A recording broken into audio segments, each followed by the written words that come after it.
The crate moved on its own. Elena froze between two stacks of shipping containers, her breath catching in her throat. She had only come to the docks that night to take a shortcut home, cutting through the loading yard the way she always did when her shift at the diner ran late. But the sound stopped her cold. A soft whimper, then another, coming from inside a wooden crate marked as farm equipment. She should have kept walking. Every instinct told her to keep walking. The docks at midnight were no place for a woman alone, and the men loading those crates onto a black unmarked truck were not the kind of men who smiled at strangers. But the whimpering did not stop, and something about the sound, small and frightened and utterly helpless, rooted her feet to the ground. She crept closer, staying low behind a stack of pallets. Through a gap in the wooden slats of the nearest crate, she saw eyes. Not one pair, but several, small and glassy and terrified, blinking back at her from the darkness inside. Puppies, she thought at first. Someone is smuggling puppies. Then one of them whimpered again, and the sound was wrong. Too deep, too aware, almost like a child trying not to cry. Elena pressed her eye to the gap and felt her stomach drop. They were not ordinary pups. Their eyes held something that no animal's eyes should hold. Understanding. Fear that came from knowing exactly what was happening to them. She had heard stories, the kind people whispered about but never quite believed, about shifters, about wolves who could become men and women, about packs that lived hidden in the northern forests far from the cities. She had always assumed they were just stories, the kind told to frighten children or sell late-night talk shows. But looking into those small, knowing eyes, she understood with sudden clarity that the stories were true, and that the 7 small creatures, trembling in that crate, were not animals at all. A voice cut through the yard, low and rough. "Get the last of them loaded. The buyer wants delivery before sunrise." Elena's heart slammed against her ribs. She ducked lower, watching 2 men in dark jackets approach the crate. One of them, taller than the other with a scar cutting across his jaw, rapped his knuckles against the wood, as if testing livestock. "They're quiet enough now," he said. "Little collars did their job." The shorter man laughed, a sound with no warmth in it at all. "Draven doesn't like surprises. Once they're on the truck, they're not our problem anymore." Draven.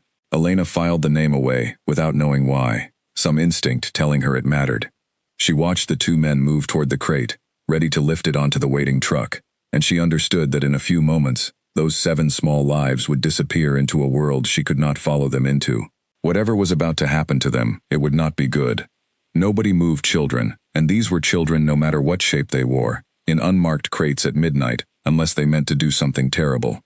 She did not decide to act. Her body simply moved before her mind could talk her out of it.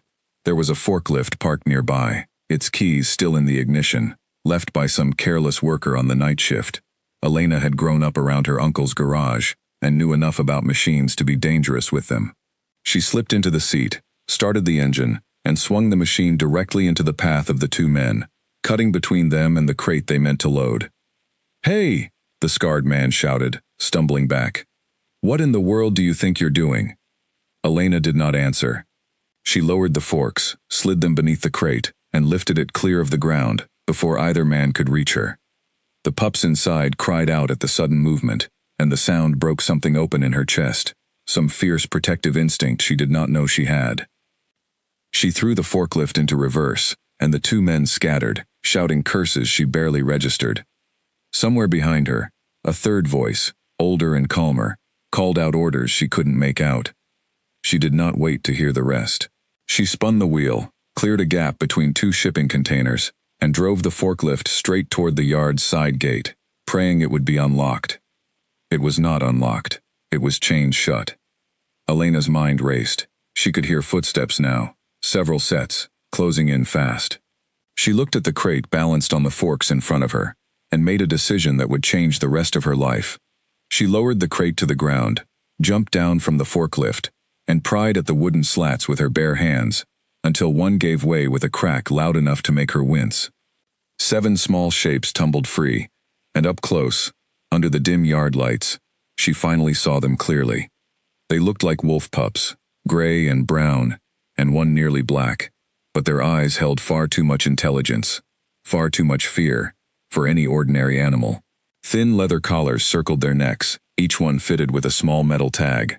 "Come on," Elena whispered, scooping up as many as her arms could hold. "Come on, we have to go, right now."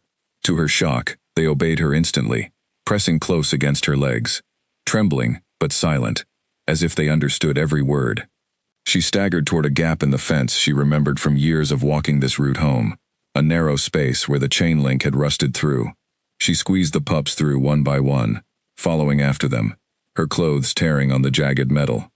Behind her, she heard the men shouting, heard heavy boots pounding across the yard. A flashlight beam swept past her, missing her by inches as she pressed herself flat against a dumpster in the alley beyond the fence. "Find them," the older voice snapped, closer now, cold and precise. "Draven does not tolerate lost merchandise." Merchandise. Elena's blood ran cold at the word, but she did not have time to feel the horror of it fully. She gathered the pups close, pressed a finger to her lips in a gesture she hoped they understood, and moved deeper into the maze of alleys behind the docks, putting as much distance as she could between herself and the men who called 7 frightened children merchandise. She did not know where she was going. She only knew she could not stop. The pups stayed remarkably quiet as she carried and herded them through the back streets, past shuttered shops and sleeping houses, her heart hammering every time a car passed or a dog barked somewhere in the distance. She kept expecting hands to close around her shoulder, kept expecting the scarred man's voice to call out behind her. But block after block, nothing came, and slowly her frantic pace slowed to something more careful, more deliberate. By the time the sky began to lighten at the edges, gray creeping into black, Elena found herself at the edge of town, where the streets gave way to overgrown fields, and, beyond them, the dark line of the forest. She had nowhere else to go. Her apartment was too small, too close to the docks, too easy for anyone determined enough to find. She thought of her grandmother's old cabin, abandoned for years at the edge of the woods, the key still hidden under a flower pot on the porch, out of habit more than necessity. She had not been back there since the funeral. She had never expected to need it like this. The pups followed her without complaint, 7 small shadows moving through the tall grass, occasionally stumbling with exhaustion but never falling behind. Elena counted them again and again as she walked, terrified that she might lose one in the dark, terrified of what would happen if she did. The cabin looked smaller than she remembered, its wooden boards silvered with age, ivy creeping up one side of the porch. She found the key exactly where it had always been, and let herself and the pups inside, locking the door behind her, with hands that would not stop shaking. Only then, in the gray light of dawn filtering through dusty windows, did she truly look at what she had done. 7 pairs of eyes stared back at her from the cabin floor, exhausted, wary, but no longer quite as terrified as they had been in that crate. "Okay," Elena said softly, sinking down onto the floor across from them. "Okay. I don't know what you are, exactly, or what's supposed to happen now, but I'm not letting anyone take you back to that truck. I promise you that much." None of the pups spoke, of course. They could not in this form. But the smallest one, black-furred and barely bigger than her 2 hands together, crept forward and pressed its small body against her knee, as if it understood every word and believed her. Elena closed her eyes, exhaustion finally catching up with her, and allowed herself, for just a moment, to feel the full weight of what she had done. She had stolen from a man named Draven. She had no idea who he was, only that his men called children merchandise, and spoke his name, with the particular fear people reserved for those who were used to being obeyed. She did not know yet that somewhere far to the north, in a territory ruled by wolves rather than men, a king had been tearing the world apart, searching for 2 sons he believed were already lost. She did not know that the collars around these small necks marked them as the stolen children of powerful packs, or that her theft that night had set in motion a search that would eventually lead the fiercest alpha in the region straight to her door. All she knew, sitting on the dusty floor of her grandmother's cabin as the sun finally broke over the tree line, was that 7 small lives depended on her now, and that she had no idea, none at all, how she was going to keep them safe. Outside, a soft wind moved through the trees, carrying her scent, and theirs, out into the waking world. The first full day in the cabin taught Elena more about fear than she had learned in her entire life before it. She woke a few hours after collapsing on the old couch, roused by the sound of small claws scratching against the wooden floor. Sitting up too fast, her neck stiff and her mind foggy, she found all 7 pups clustered near the door, noses pressed to the crack beneath it, ears pricked toward some sound she could not hear. "What is it?" she whispered, moving to kneel beside them. "What's wrong?" The black pup, the smallest of the group, turned to look at her with wide amber eyes, then back at the door. A moment later, Elena heard it too, an engine passing somewhere on the distant road, slow, as if searching. She held her breath until the sound faded away, and only then did the pups relax, sinking back onto their haunches with what looked, unmistakably, like relief. They understand everything, she realized. They know exactly what's hunting them. The thought terrified her, and steadied her all at once. If they understood danger this well, perhaps they would help her keep all of them safe, rather than making her task harder. She spent the rest of the morning taking stock of what she had to work with. The cabin still had running water, though it sputtered rust-colored for the first minute before running clear. There was no electricity, the lines long since cut off, but her grandmother had left behind blankets, a wood stove, and a small store of canned goods that had somehow not entirely expired. None of it was food for pups, of course. Elena chewed her lip, doing mental math with the little cash left in her wallet, and made a decision. She could not leave the pups alone, not with strange trucks patrolling the roads, but she also could not let them starve. She found an old chest in the back room and, working quickly, lined it with blankets, creating a hiding space beneath the floorboards of the small pantry, accessible through a gap she remembered from childhood games of hide and seek. "I need you to stay here," she told them, kneeling at the pantry entrance, as 7 small heads watched her with unsettling attentiveness. "I'm going to get food, and I'll come right back. I promise." She was not sure a promise meant anything to creatures who could not speak, but the black pup pressed its nose briefly against her palm, before retreating into the hiding space with the others, and something about the gesture felt like trust freely given, which made her chest ache with responsibility. The walk into the small town nearest the cabin took nearly an hour on foot, past fields gone to seed, and a creek she remembered fishing in as a child. She kept her eyes open the entire way, watching for the black truck, for any car that lingered too long, for men in dark jackets, who did not belong in a town this quiet. She saw nothing alarming, and by the time she reached the little grocery store on the corner of the town's single main street, her nerves had settled just slightly. She bought powdered milk, ground meat, a bag of rice, and anything else she could think of that might work for pups who were not quite pups at all. The cashier, an older woman named Grace who had known Elena's grandmother years ago, gave her a curious look at the unusual combination of items, but said nothing beyond a friendly comment about the weather. "Haven't seen you around these parts in a while, dear," Grace said, ringing up the groceries. "Staying at your grandmother's old place?" "Just for a little while," Elena said, keeping her voice light despite the way her pulse spiked at the question. "Needed a change of scenery." Grace nodded, apparently satisfied, and Elena hurried out of the store before any more questions could come. On her way back through town, she paused at a payphone outside the closed post office, an old habit of caution rising in her, some instinct telling her not to use her own cell phone for what she planned to do next. She fed coins into the slot and dialed the only number that came to mind, an old friend named Owen who worked animal rescue 2 towns over and who had, in years past, helped her family with an injured fox they had once found on the property. "Owen, it's Elena," she said when he picked up. "I need to ask you something strange, and I need you to not ask too many questions yet." Owen, to his credit, only hesitated a moment before answering. "All right, what's going on?" If someone found some very unusual animals that might not be entirely, well, animals, would you know anything about that? Anything at all? There was a long silence on the line, long enough that Elena worried the call had dropped. When Owen finally spoke again, his voice had dropped low, careful. "Where are you right now, Elena?" "I can't say over the phone." "Owen, please, just tell me if you know anything."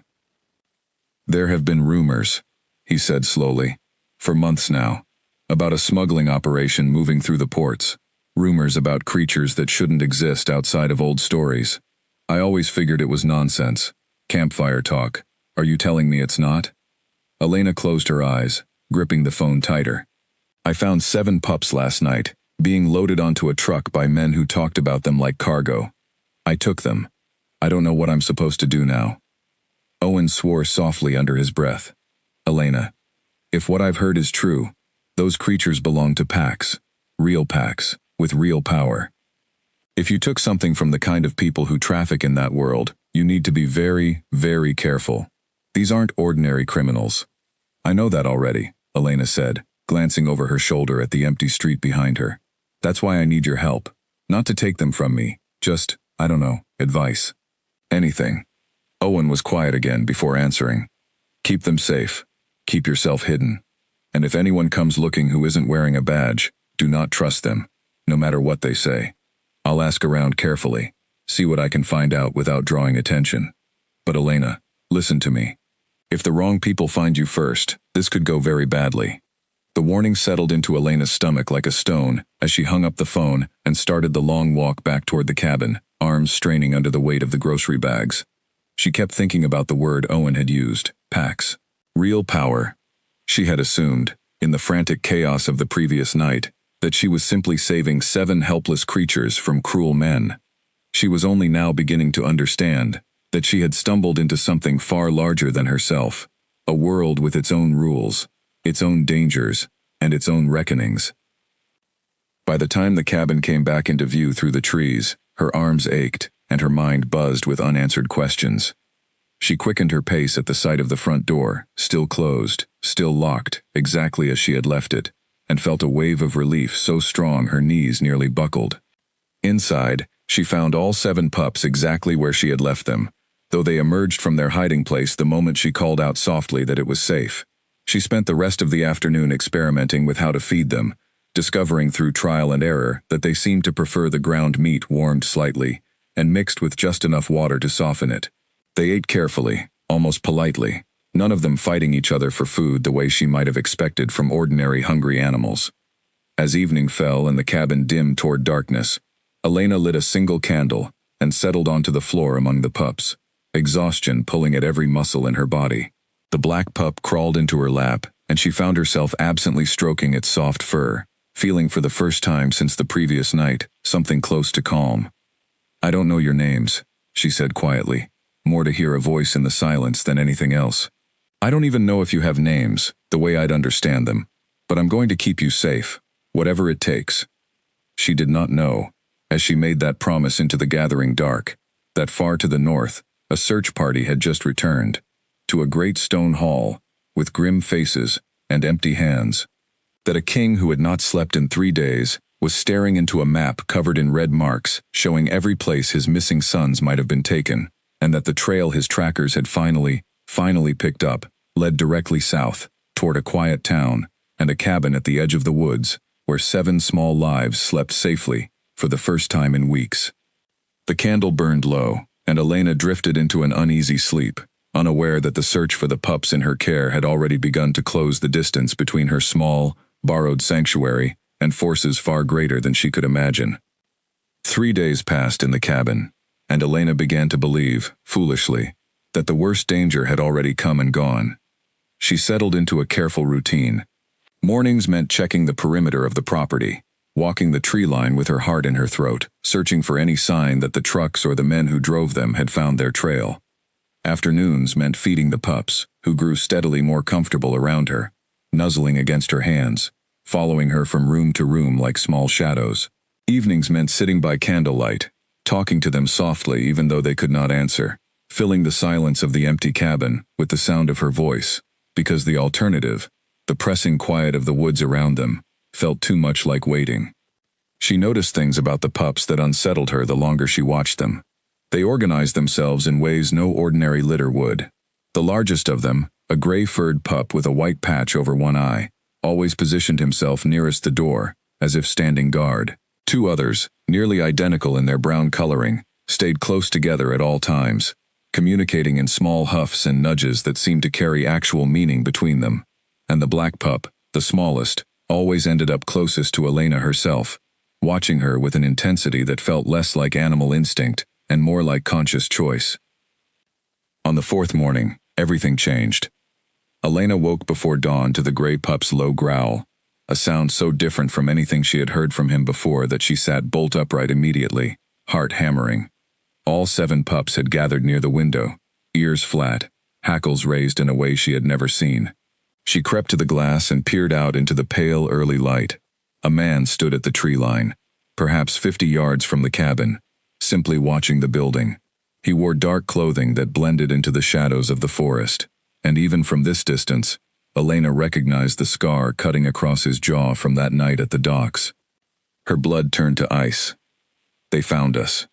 She backed away from the window slowly, gathering the pups with shaking hands and herding them toward the hidden space beneath the pantry floor. "Stay quiet," she whispered, voice barely audible even to herself. "Please, stay quiet, no matter what happens." The pups obeyed instantly, disappearing into the darkness beneath the floorboards without a single sound, and Elena eased the panel back into place, before turning to face whatever was coming. She had no weapon beyond an old kitchen knife she had found in a drawer days earlier, and even holding it now, she understood how useless it would be against a man who had trafficked creatures that could tear a person apart without effort. But she gripped it anyway, some primal instinct refusing to simply wait and do nothing. A knock came at the door, 3 sharp raps that echoed through the small cabin. "I know you're in there," the scarred man called out, his voice carrying easily through the thin wood. "You have something that belongs to my employer. I'm going to give you exactly one chance to hand it over quietly, before this gets a great deal more unpleasant for you." Elena said nothing, pressing her back against the wall beside the door, knife trembling in her grip. "Draven does not like being made a fool of," the man continued, his patience clearly thinning. 7 pups, taken right out from under my nose, by a woman who thought she could simply walk away with merchandise worth more money than she'll see in her lifetime. I don't know what you think you're protecting them from, but I promise you, whatever you imagine, the reality of crossing my employer is far worse. Still, Elena held her silence, praying the sound of her heartbeat wasn't audible through the walls. A long pause stretched out, tense enough that Elena began to hope, foolishly, that the man might simply leave. Then came the sound of the door handle rattling, testing the lock, followed by a heavy thud as a shoulder connected with the wood. The old door held, but only barely, the frame groaning under the impact. Elena's mind raced through options and found none good enough. She could run, but running would mean leaving the pups behind, unthinkable after everything. She could fight, but fighting a trained trafficker with a kitchen knife would likely end in her own injury, or worse, accomplishing nothing for the pups she meant to protect. Another impact struck the door, and this time the frame splintered visibly. Then, from somewhere deep in the forest beyond the cabin, a sound rose up that stopped everything cold. A howl, low and resonant, carrying a note of authority, so absolute that even Elena, who understood nothing of wolf communication, felt it in her bones, as a warning, meant for the man outside her door. The impacts against the door stopped immediately. "You have got to be joking," the scarred man muttered, his voice suddenly tight with something Elena recognized instantly as fear. More howls answered the first, coming from multiple directions now, closing in around the cabin like a net drawing tight. Elena heard the man's footsteps retreating rapidly from the porch, heard him half running toward the tree line, muttering something into a small radio clipped to his jacket about pulling back, about this not being worth whatever Draven was paying him. Then silence fell, heavy and absolute, broken only by Elena's own ragged breathing. She did not move for several long minutes, knife still gripped tight in her shaking hand, listening for any sign of what had just happened. When no further sound came, she finally crept to the window and looked out. The clearing beyond the cabin stood empty. The scarred man had vanished entirely, driven off by whatever force had answered those howls. But at the edge of the tree line, half hidden in morning shadow, stood a figure that made Elena's breath catch in her throat. He was tall, broader through the shoulders than any man she had ever seen, dressed simply in dark clothing that seemed designed more for movement than fashion. Even from this distance, across the clearing, she could feel the weight of his presence, something in the set of his shoulders, and the stillness of his stance that spoke of absolute authority, the kind that did not need to be announced or explained. He did not approach the cabin. He simply stood at the tree line, watching the building with an intensity that made Elena's skin prickle, as if he were listening for something beyond ordinary hearing, searching for a scent or a sound only he could detect. Behind her, muffled but unmistakable, came the sound of small paws scratching against the pantry floorboards, and a single soft whimper that cut through the tense silence of the cabin like a blade. The man's head turned sharply toward the sound, even through the cabin walls, as if he had heard exactly what he had been searching for. Elena's heart stopped entirely. Whoever he was, he had heard the pups, and unlike the scarred trafficker who had fled at the sound of those howls, this man did not look like someone who intended to run from anything at all. The man did not rush the cabin the way the trafficker had. He crossed the clearing slowly, deliberately, each step measured, as if he understood that sudden movement would only frighten whatever waited inside. Elena watched him approach through the gap in the curtains, her knuckles white around the handle of the kitchen knife, torn between the urge to bar the door and a strange, quiet certainty that barring it would make no difference at all. He stopped a few paces from the porch steps and stood there, hands loose at his sides, palms turned slightly outward in a gesture that might have been meant to look harmless, though nothing about him could ever truly look harmless. His eyes, a pale gray that seemed to catch the early light, moved over the cabin's windows until they found her shadow behind the glass. "I mean you no harm," he said, his voice carrying easily across the distance, deep and steady. "My name is Cale. I believe you have something with you that belongs to my family." Elena's throat went dry. She thought of the two brown pups who always stayed pressed together, of the way they had watched the door with such quiet, aching hope every time footsteps passed outside. She thought of the word Owen had used, Pax, real power. She understood, with sudden clarity, exactly who this man must be. "I don't know what you're talking about," she called back, her voice shaking, despite her best effort to steady it. "I think you do," Cale said, not unkindly. "I have been searching for my sons for 3 weeks. My trackers followed their scent to this cabin. I did not come here to hurt you. I came here because I have not slept properly since the night they were taken, and I intend to see them safely home." Something in the raw exhaustion beneath his controlled voice made Elena's grip on the knife loosen slightly. She thought of the men at the docks, the crate, the word merchandise, spoken so casually it had turned her stomach. She thought of a trafficker's fists against her door only minutes earlier, and of the howls that had driven him away. She opened the door. Cale did not move to enter, staying respectfully on the porch, though every line of his body seemed coiled tight with restrained urgency. Up close, he was even larger than he had appeared from a distance, but what struck Elena most was not his size. It was the exhaustion carved into his face, dark circles beneath eyes that looked as though they had not closed in far too long, and the way his hands trembled faintly at his sides, a king's composure barely holding over a father's desperation. "They're safe," Elena said quietly. "I have 7 of them. I took them from men who were loading them onto a truck at the docks 3 nights ago. I didn't know what they were, not exactly, but I knew I couldn't leave them there." Something shifted in Cale's expression, the careful control cracking just slightly at the edges. "7, he repeated, voice rough. "Show me." Elena hesitated only a moment before stepping back, allowing him to follow her into the cabin. She moved to the pantry, lifted the hidden panel, and called down softly into the dark space beneath the floor. One by one, the pups emerged, blinking in the dim light, and the moment the 2 brown pups caught sight of Cale, they nearly collided with each other in their rush across the floor, yipping and scrambling until they reached him and pressed themselves against his legs with a desperation that needed no translation. Cale dropped to his knees, and for a moment, the powerful, controlled man who had stood so still in the clearing disappeared entirely, replaced by something rawer, more human than Elena had expected. He gathered the 2 pups against his chest, his breath ragged, murmuring words too low for Elena to catch, though their meaning was unmistakable in the trembling of his shoulders. The other 5 pups hung back near Elena, and Cale, after a long moment, lifted his head and studied them with new attention. "The gray one belongs to the Hollowbrook pack," he said quietly. "The pair there are from the eastern border families. I do not recognize the black one, but I know men who have been searching for a litter matching his description for weeks now." "They're not all yours," Elena said softly. "No," Cale agreed, rising slowly to his feet, one hand still resting on each of his sons' heads, as if he could not bear to break contact with them. "But you kept all 7 safe regardless. You had no reason to. You did not know what they were, and you had every reason to walk away and forget you ever saw that crate." "I couldn't," Elena said simply. "They were terrified. I couldn't just leave them."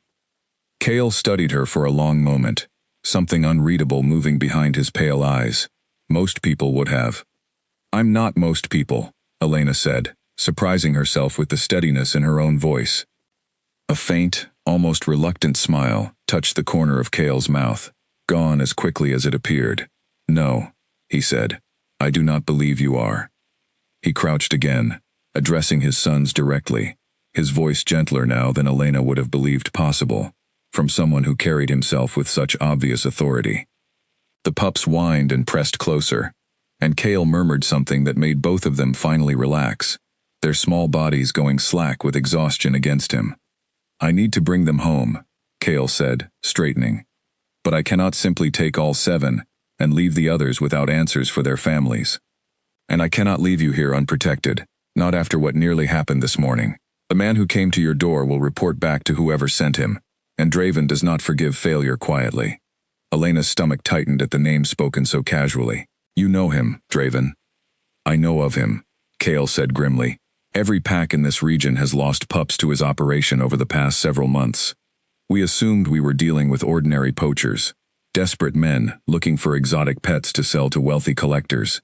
We did not realize the scale of what he was running until pack after pack began reporting missing children, and by then he had grown careful, moving his operations constantly, always one step ahead of anyone trying to stop him. The men at the docks called them merchandise, Elena said, the word still sour on her tongue, like they were nothing at all. Cale's jaw tightened, something dangerous flickering behind his controlled expression. They will answer for that, in time. But right now, my priority is getting these 7 somewhere safe, and making certain that whoever comes looking for them next does not find you defenseless. I don't need protecting, Elena said, though even as she spoke the words, she recognized the exhaustion in her own voice. 3 days of fear finally catching up to her all at once. Perhaps not, Cale allowed, but you have done something remarkable, something that has put you squarely in the path of dangerous people, and I would consider it a poor repayment for your courage to simply walk away and leave you to face the consequences alone. Elena studied him, weighing his words against every instinct that told her to be careful, to trust nothing so easily. But something in his exhausted, sincere expression, in the way his sons still clung to him even now, settled some of the fear that had been coiled tight in her chest for 3 days straight. What happens now? She asked quietly. Cale was silent for a long moment, his gaze moving over the 5 pups who did not belong to him, still watching him with wary hope. Now, he said finally, I make some calls. The families of these others deserve to know their children are found. And then we need to discuss what to do about Draven, because a man who runs an operation this large will not simply let 7 pieces of merchandise disappear without consequence. He will come looking, and when he does, I intend for him to find considerably more than he bargained for. Outside, the morning sun had fully risen over the tree line, casting long gold light across the clearing where, only an hour earlier, a trafficker had come to reclaim 7 stolen children and had instead fled from howls belonging to a king's search party. Elena looked at the pups gathered around her, safe for now, and at the tired, powerful man standing in her grandmother's cabin, and understood that whatever safety she had found in these past 3 days was only the beginning of something far larger than she had ever imagined. Cale did not make his calls from inside the cabin. He stepped out onto the porch, phone pressed to his ear, speaking in low, clipped tones that Elena could not fully make out through the door. She busied herself gathering the pups' few belongings, the blankets and bowls she had scavenged over the past days, while keeping half an eye on the tall figure pacing the clearing outside. When he finally returned inside, his expression had shifted into something more businesslike. The raw emotion of reuniting with his sons folded away beneath a king's composure once again. The families of the others are being notified, he said. Representatives from Hollowbrook and the eastern border packs will meet us within the hour. They will want to see their children return safely, and they will want to hear, directly from you, exactly what you witnessed at the docks. Elena felt a flicker of unease at the idea of facing more strangers, more powerful figures, from a world she barely understood. What should I expect from them? Gratitude, mostly, Cale said, though pack leaders can be intense in how they express it. Do not let it overwhelm you. You save children they believe they might never see again. Whatever else happens, that fact will not change. True to his word, within the hour, 2 vehicles pulled up outside the cabin, and Elena watched with growing nerves as several people emerged, moving with the same contained power she had sensed in Kale from the moment she first saw him standing at the tree line. A woman with sharp eyes and silver streaked through dark hair introduced herself as Mara, representing the Hollowbrook pack, and the moment she caught sight of the gray pup with the white patch over his eye, all business fell away entirely. "Finn," Mara breathed, dropping to her knees as the gray pup bounded across the clearing into her arms. "Oh, thank every star in the sky, Finn." The pup yipped and wriggled against her, and Mara held him so tightly that Elena had to look away, throat tight with an emotion she had not expected to feel so strongly watching a stranger's reunion. The remaining 2 pups, the pair from the eastern border, were claimed moments later by a broad-shouldered man named Callum, who knelt in the dirt without any concern for his clothing, gathering both pups against him, while murmuring words of relief that needed no translation across species or shape. Only the black pup remained unclaimed, pressed close against Elena's leg, watching the reunions with something that looked, unmistakably, like longing. "No one has come for him," Elena said quietly, glancing at Kale. Kale's expression turned grave. "I do not recognize his scent lineage, which is unusual. Most packs in this region are known to one another, at least by reputation. Whoever his family is, they are not among the packs we typically deal with." Mara, still cradling Finn against her chest, looked over at the black pup with narrowed, thoughtful eyes. "There have been rumors," she said slowly, "of a smaller pack further south, isolated, keeping mostly to themselves after some trouble years back. If memory serves, they went quiet around the same time Draven's operation started expanding. It's possible this little one belongs to them." "Then we will find out," Kale said firmly. "But for now, he stays with Elena, if she is willing. He trusts her, and pulling him away from the only safety he has known these past days would serve no one." Elena looked down at the black pup, who gazed back up at her with wide amber eyes, and felt something settle in her chest. A quiet certainty that whatever happened next, she would not be handing this particular pup off to anyone until she knew, beyond doubt, that he was going somewhere safe. "I'm willing," she said. The gratitude that followed from Mara and Callum was, as Kale had warned, intense. Mara pressed Elena's hands between her own, thanking her with a fervor that left Elena's cheeks warm with embarrassment, while Callum insisted, despite Elena's protests, on leaving behind a substantial sum of money as thanks, tucking it into her palm before she could refuse. "You gave us back our children," Callum said simply. "There is no repayment large enough for that. This is only a beginning." As the 2 families departed, carrying their recovered pups toward vehicles that would take them home, Kale remained behind with Elena and the black pup, his expression thoughtful. "You cannot stay here," he said finally. "Not now that Draven's men know this location. Even if they do not return immediately, word will spread, and men like that do not simply abandon a grudge." "Where would I even go?" Elena asked, exhaustion creeping into her voice despite her best effort to sound composed. "I have a life, a job, an apartment in town. I can't just disappear." "I am not suggesting you disappear forever," Kale said. "Only that you come north, to my territory, until this matter with Draven is resolved. My lands are protected in ways your town simply is not. You would be safe there, and so would the pup who has not yet found his family." Elena hesitated, torn between the practical impossibility of simply abandoning her life and the very real fear that had gripped her every hour since the docks. "I don't know anything about your world," she said. "I wouldn't know how to behave, what's expected, any of it." "You do not need to know any of that," Kale said, something gentler entering his voice. "You need only be yourself. That has served you remarkably well so far." Elena studied him for a long moment, weighing the offer against every instinct screaming at her to be cautious. But she thought of the scarred man's fists against her door, of the howls that had driven him away, of the black pup still pressed trustingly against her leg, and she understood that whatever safety remained for either of them lay not in staying stubbornly in her old life, but in accepting help from someone who had already proven willing to offer it. "All right," she said finally, "I'll come north, but only until this is resolved. I have a life to get back to."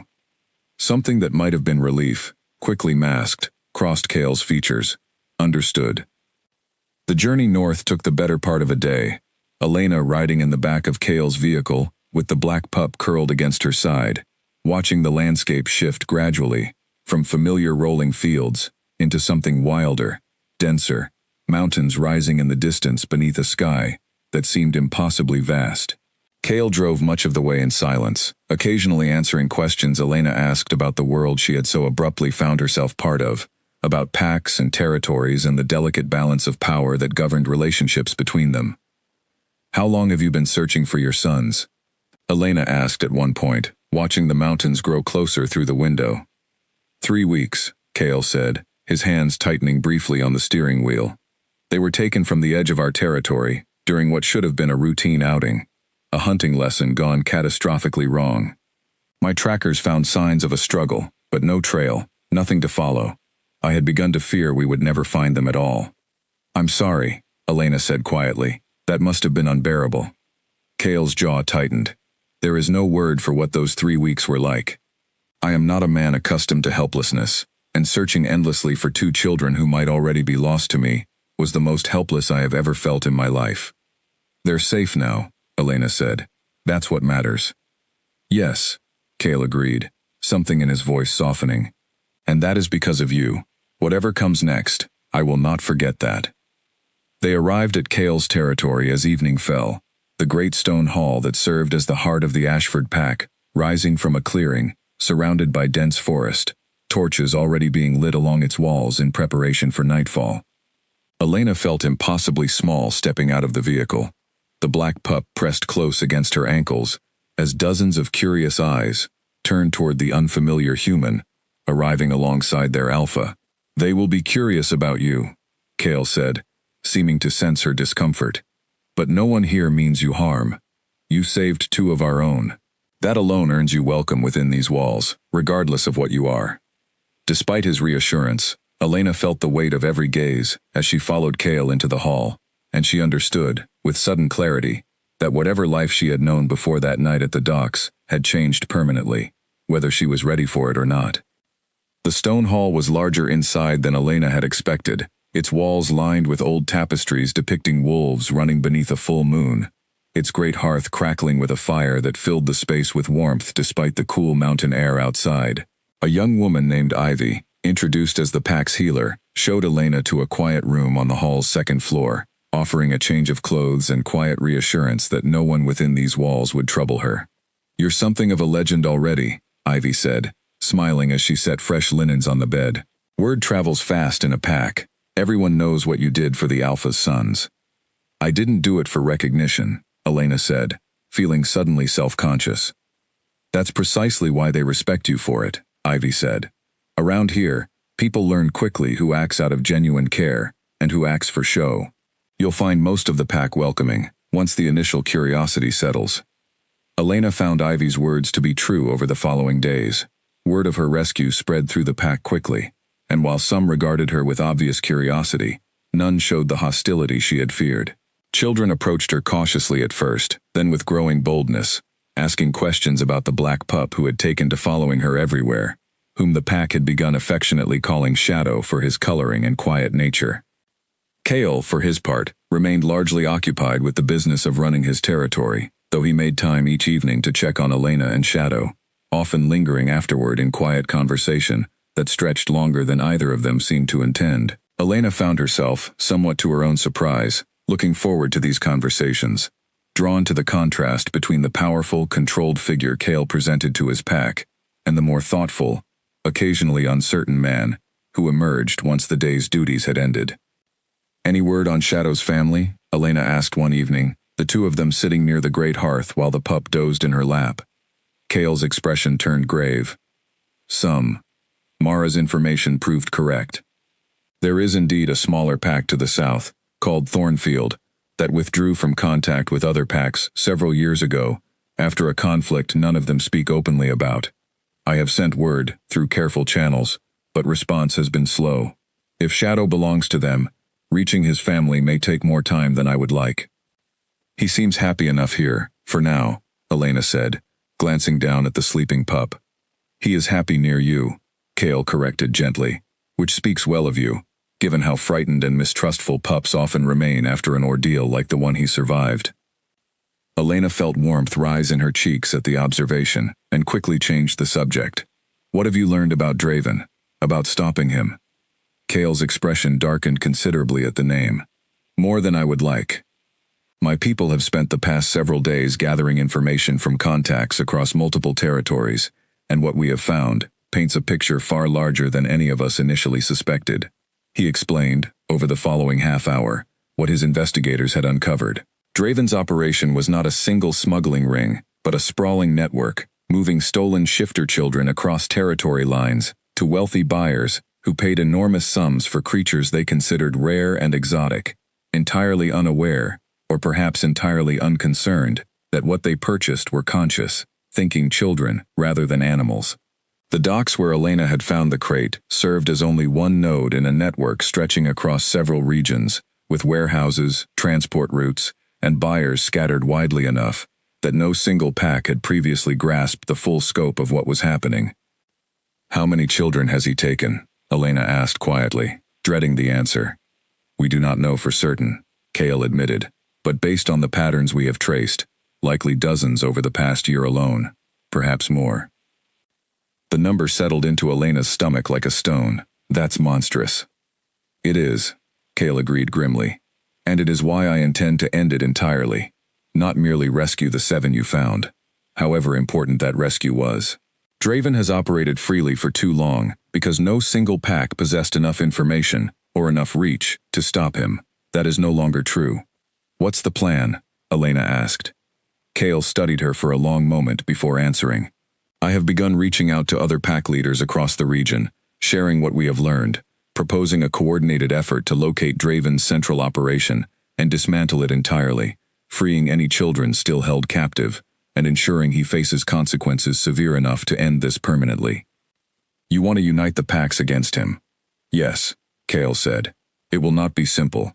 Packs have long histories of rivalry and mistrust between one another, but faced with evidence of what Draven has done, I believe most leaders will set aside old grievances for the sake of protecting their children." Elena considered this, then asked the question that had been building in her mind since Kale first began explaining the scope of the operation. "I want to help." Kale's expression shifted into something wary. "Elena, this will not be a simple matter of walking into a warehouse and freeing captives. Draven's operation employs dangerous men, and the confrontation, when it comes, may prove genuinely perilous." "I know that," Elena said, meeting his gaze steadily. "But I saw the docks. I know what the loading operations looked like, how the men communicated, what their routines seemed to be. That knowledge might matter more than you realize." Kale was quiet for a long moment, clearly weighing her offer against his evident desire to keep her out of harm's way. "I will consider it," he said finally, which Elena understood to mean he had not yet decided how to refuse her, without causing an argument. Neither of them particularly wanted to have that evening. Over the following week, as Kale's diplomatic efforts slowly gathered momentum across the region, Elena found herself increasingly woven into the daily rhythms of pack life. She learned to recognize the different howls that carried meaning across the territory, learned the names of pack members who greeted her warmly each morning, and watched Shadow grow steadily more confident, playing now with the pack's younger pups rather than hiding constantly at her side. She also found herself, with growing unease, recognizing the particular warmth that had developed between herself and Kale.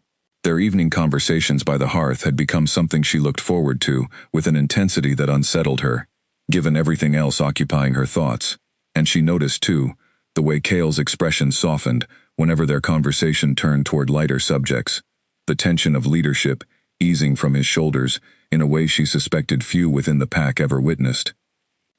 "You are quieter than usual tonight," Kale observed one evening, nearly 2 weeks after Elena's arrival, as they sat together watching the fire. "Just thinking," Elena admitted, "about how strange this all is. A few weeks ago, I was working double shifts at a diner, worrying about rent. Now I'm sitting in a stone hall, talking to an alpha king about coordinating an assault on a trafficking network." Kale's mouth curved into a rare, genuine smile. "Strange indeed. Do you regret it?" Elena considered the question seriously before answering. "No," she said finally. "Frightening, yes. Overwhelming, certainly, but not something I regret." "Good," Kale said quietly, something warm and unguarded flickering behind his pale eyes, before he seemed to catch himself, expression smoothing back toward its usual composed calm. Because I do not believe I could easily let you walk away from this now, even were you inclined to try. The words hung between them, carrying weight beyond their surface meaning, and Elena felt her pulse quicken, in a way that had nothing to do with fear at all. 3 weeks after Elena's arrival at the Ashford territory, Cale called a gathering unlike anything she had witnessed before. Representatives from 7 different packs arrived over the course of a single day, filling the great hall with a tension that felt different from anything Elena had experienced during her time there, serious and purposeful, in a way that made even Shadow press nervously against her legs. Mara arrived among the first, greeting Elena warmly before taking her place at the long table dominating the hall's center. Callum followed shortly after, along with leaders Elena had not yet met, representing packs from territories she had only heard mentioned in passing conversation. The atmosphere carried an undercurrent of old tension, decades of rivalry and mistrust simmering beneath polite greetings, and Elena understood, watching Cale move among his guests with careful diplomacy, exactly how difficult this alliance had been to arrange. When the gathering finally settled, Cale stood at the head of the table and addressed the assembled leaders directly. "You have all lost children, or nearly lost them, to the same operation," he said, his voice carrying easily through the hall. "Draven has profited from our fear of one another, from our reluctance to share information or coordinate action, for far too long. That reluctance ends today, or it does not end at all, and he will continue taking our children indefinitely." A leader from one of the Western territories, a stern woman with graying hair pulled back severely from her face, spoke up first. "Easy words, Ashford, but cooperation between packs has failed before, torn apart by exactly the grievances you ask us to set aside now." "I am not asking you to forget those grievances," Cale said evenly, "only to recognize that whatever separates our packs matters far less than what Draven has taken from all of us. I lost 3 weeks believing my sons were gone forever. I imagine each of you understands precisely that fear." Murmurs of agreement rippled through the assembled leaders, and slowly, over the following hour, Cale laid out what his people had learned about Draven's operation, supported by testimony Elena provided about the docks, about the loading procedures she had witnessed, about the scarred man's careless mention of a delivery deadline that suggested regular scheduled shipments moving through that location. "If shipments move on a schedule," Callum observed, studying the information laid before them, "then Draven's central operation cannot be far from that dock. Moving stolen children long distances risks discovery. He would want his primary holding facility close to the point of transport. My contacts have identified 3 possible locations within a reasonable radius of the docks," Cale said. "Warehouses matching patterns of unusual activity, heavy security, and restricted access. I believe one of these houses Draven's central operation." The stern Western leader studied the information for a long moment before finally nodding. "Very well, Ashford. You have my pack's support. But I want it understood. If this operation goes poorly, if children are harmed because of poor coordination, the consequences will fall on you." "I accept that," Cale said without hesitation, "because the alternative is doing nothing, while Draven continues his operation indefinitely, and that I will not accept under any circumstances." The planning that followed stretched deep into the evening, packs dividing responsibilities based on strengths and territories, trackers assigned to confirm which warehouse held Draven's operation before the coordinated assault could move forward. Elena found herself included in these discussions more than she expected, her first-hand knowledge of the docks proving useful in ways even she had not anticipated. "You recognized the scarred man's voice when he came to the cabin," Cale said at one point during the planning. "Would you recognize others from that night, if you saw them again?" "Possibly," Elena said. "There was an older voice too, someone giving orders, someone the others seemed to genuinely fear. I never saw his face clearly, but I might recognize his voice." "That could prove valuable," Cale said. "If that voice belongs to Draven himself, confirming his presence at whichever facility we identify would remove any doubt before we move forward." Elena felt a flicker of unease at the implication. "You want me to come with you, to the warehouse?" "Only as far as necessary to confirm identification, from a position of complete safety," Cale said firmly. "I have no intention of placing you anywhere near actual danger, but your knowledge of that night could mean the difference between striking the correct target and wasting this alliance on a mistake." Elena considered this, weighing her lingering fear against the memory of 7 small, terrified pups in a crate marked as farm equipment, against the knowledge that dozens more children remained captive somewhere, waiting for exactly this kind of coordinated effort to finally reach them. "I'll do it," she said. "Whatever you need." Over the following days, trackers from multiple packs moved carefully through the region surrounding the docks, confirming activity patterns at each of the 3 identified warehouses. Elena remained at the Ashford territory during this waiting period, her nerves stretched thin with anticipation, finding what comfort she could in Shadow's steady presence and in the evening conversations with Kale that had become, despite everything, the anchor point of her days. "Whatever happens," Kale said quietly one evening, as reports began arriving suggesting the trackers had narrowed their search to a single likely location, "I want you to know that your role in this has already changed everything, regardless of how the operation itself concludes. You have given packs who have spent years distrusting one another a reason to stand together. That alone is remarkable. I just wanted to save some scared pups," Elena said softly. "I didn't set out to change anything larger than that." "Sometimes," Kale said, something warm and genuine in his expression, "the most significant changes begin with exactly that kind of simple, honest courage." 2 days later, word arrived that trackers had confirmed heavy activity at a warehouse on the eastern edge of the Port District, security patterns matching everything they had learned about Draven's operation, and a voice recording, captured carefully from a distance, that Elena confirmed, with a chill running down her spine, matched the older voice she remembered giving orders at the docks that first terrible night. The time for planning had ended.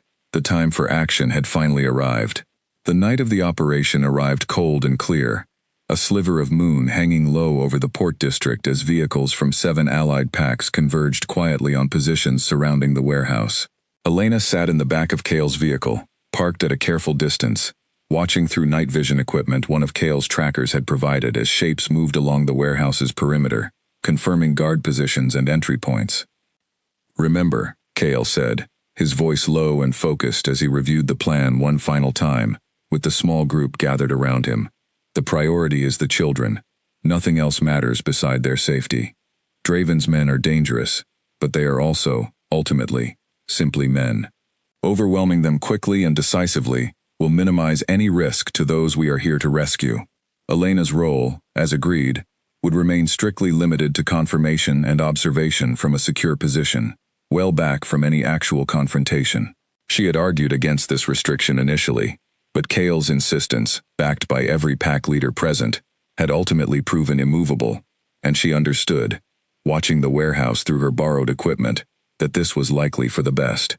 She had no training for what was about to happen, no ability to meaningfully contribute beyond the identification she had already provided.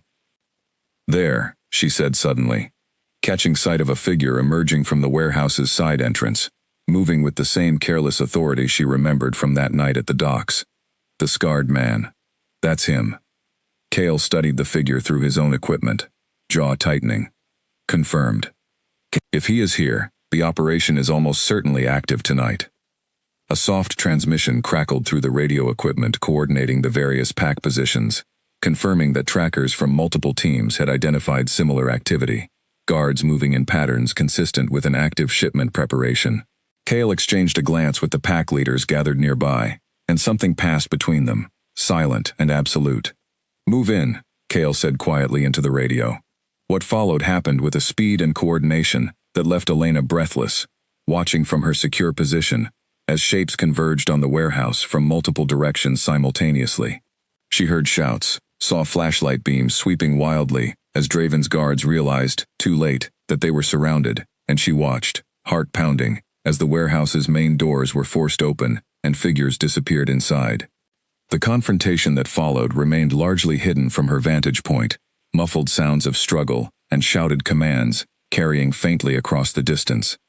She gripped the edge of her seat, praying silently that everyone involved, pack members and captive children alike, emerged from whatever was happening inside those walls unharmed. Minutes stretched agonizingly long before the radio crackled again. Kale's voice, tense but controlled, confirming that the warehouse's guards had been subdued and the building secured.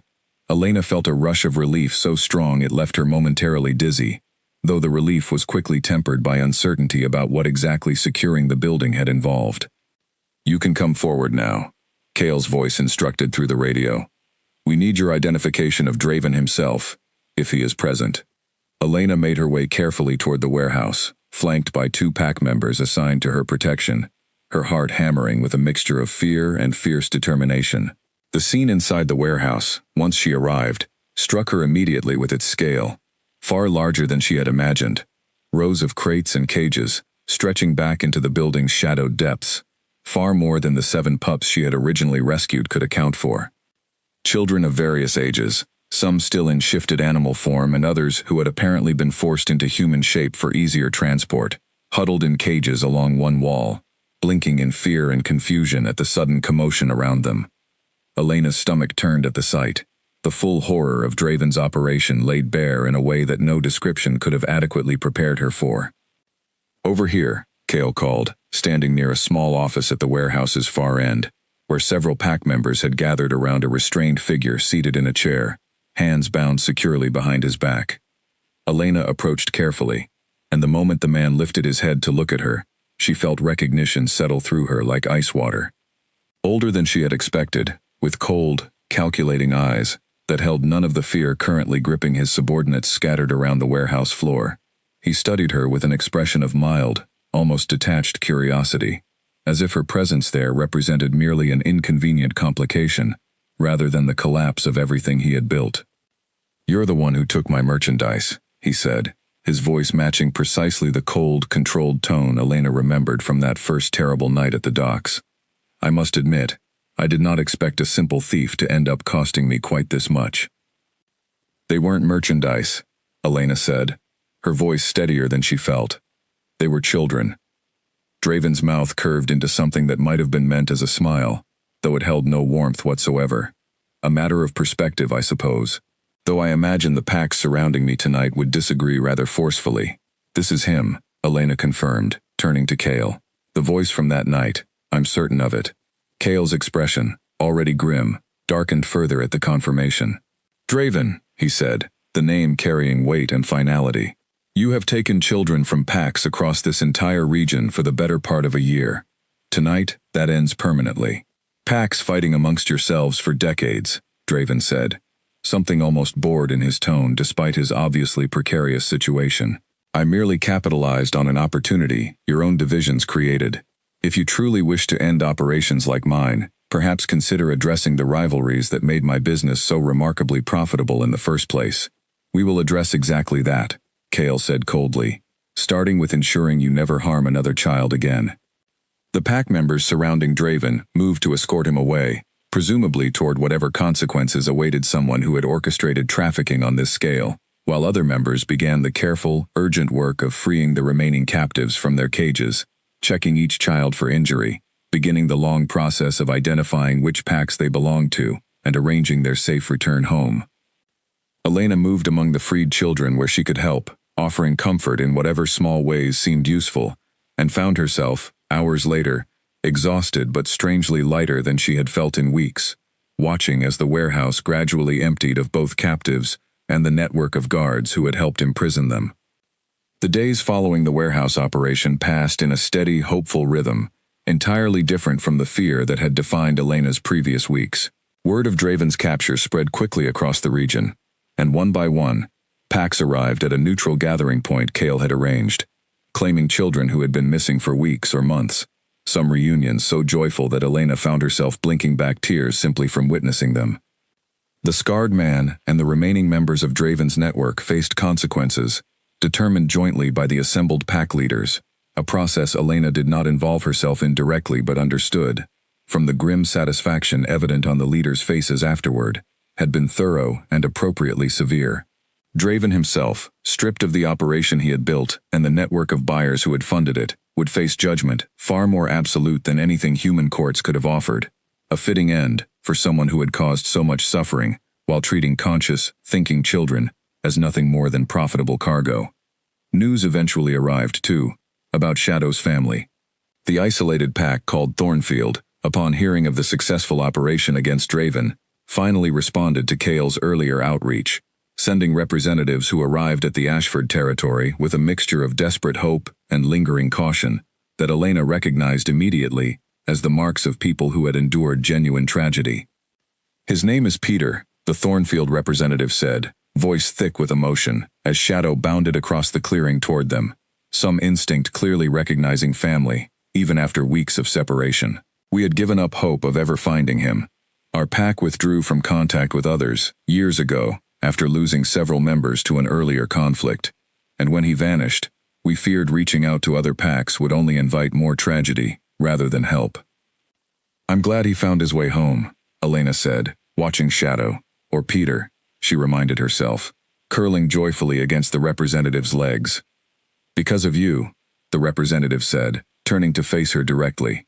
"We understand you kept him safe these past weeks, cared for him as your own. Our pack owes you a debt we can never fully repay."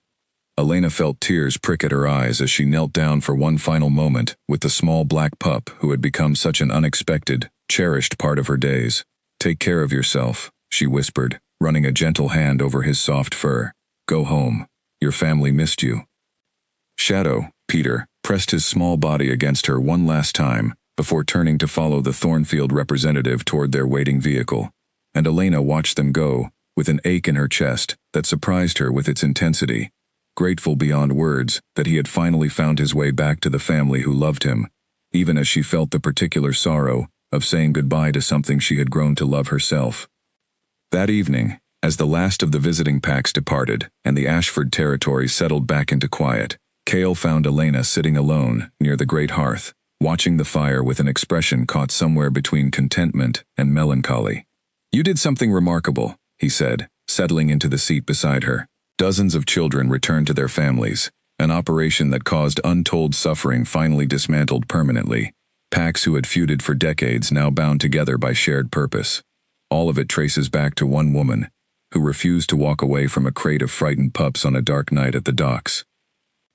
"I didn't do it alone," Elena said softly. "You searched for your sons for 3 weeks, without giving up. Every pack that joined the alliance risked something to be there.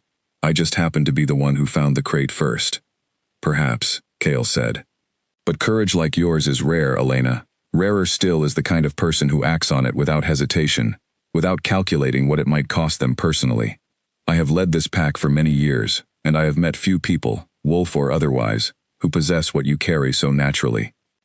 Elena felt warmth rise in her cheeks at the sincerity in his voice, and for a moment, neither of them spoke, the fire crackling softly between them in the quiet hall. "What happens now?" she finally asked. "For me, I mean. I don't have pups to protect anymore.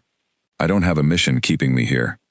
Cale was quiet for a long moment, his pale eyes studying her with an intensity that made her pulse quicken. "That depends entirely on what you want," he said finally.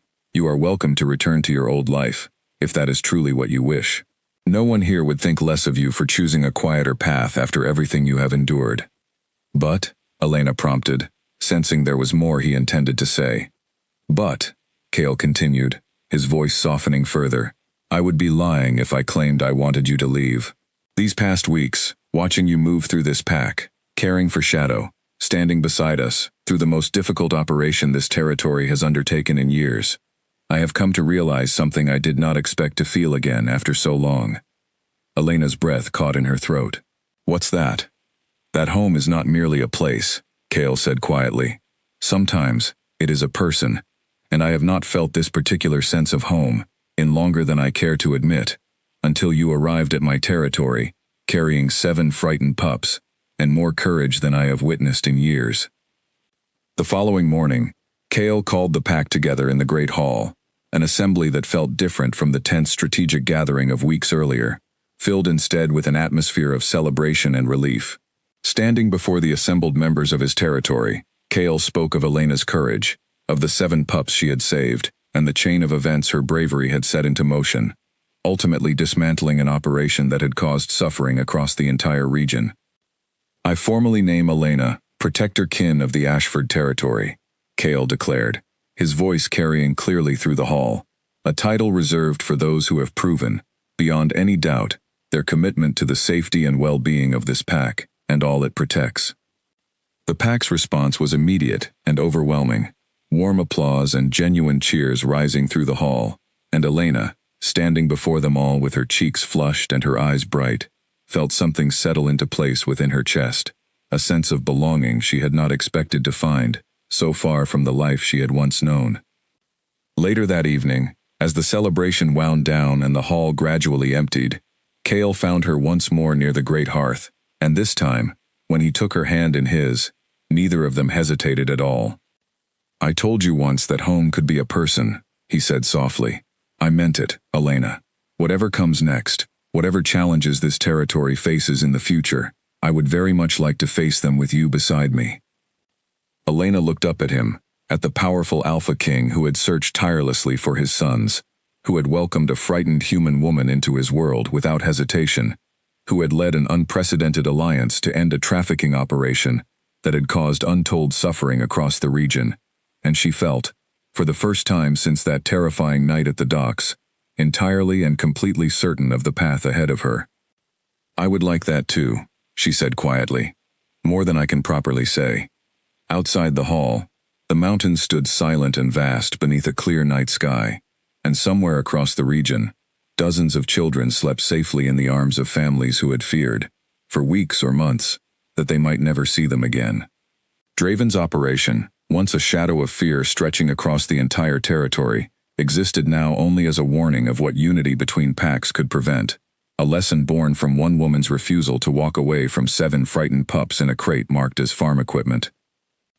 Elena had risked everything that night at the docks, certain of nothing beyond the simple, unshakable conviction that she could not leave those small, terrified lives to whatever fate awaited them. She could not have known, in that single desperate moment of decision, that her courage would ultimately reunite an Alpha King with his stolen sons, unite packs long divided by old grievances, and lead her to a home and a purpose she had never imagined finding. But standing now in the warmth of the great hall, Cale's hand steady in her own, Elena understood that some risks, however frightening in the moment, become the very foundation upon which an entirely new life is built.